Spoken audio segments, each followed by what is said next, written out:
Meditations for Every Day in the Year by Bishop Richard Challoner. July 19th. On the Coming of the Judge.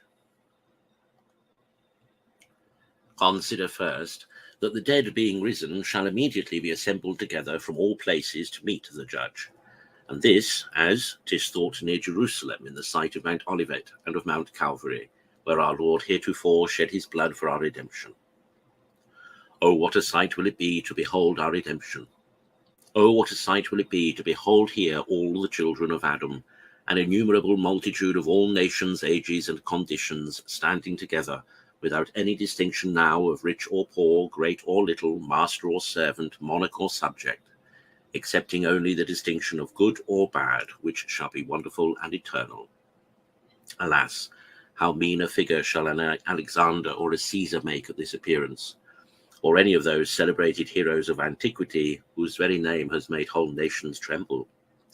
Those mighty monarchs that had once the world at their beck are now levelled with the meanest of their slaves, and would wish 1,000 times they had never worn the diadem. And hast thou, my soul, ever well considered the part thou shalt have to act in this last scene?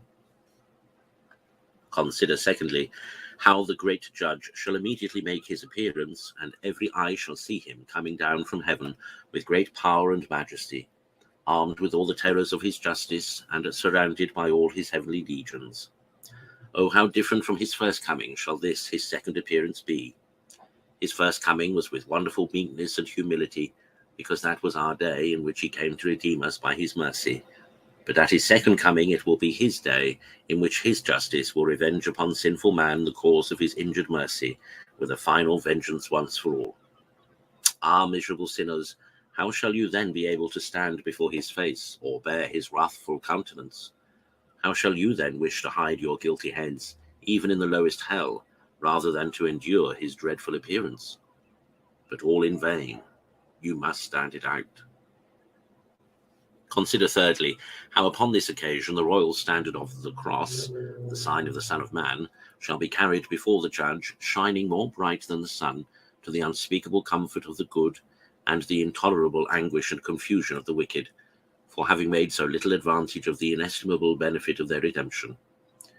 Here they shall plainly see what their God has suffered for their salvation, and how great has been his love for them, that boundless and unparalleled love which brought him down from his throne of glory and nailed him to the cross. Oh, how shall they now condemn their past obstinacy and sin, with all their blindness and ingratitude? Oh, how shall this glorious ensign justify in the face of the whole universe the conduct of God and the dreadful torments he has prepared for unrepenting sinners? For what less than a miserable eternity can be punishment enough for so much obstinacy and sin, after so much goodness and love? Conclude to take care, whilst thou hast time, to make a proper provision for this great appearance, by turning now to God with thy whole heart, and embracing a penitential life. For why should thou go on any longer adding daily sin to sin, and treasuring up to thyself wrath against this day of wrath?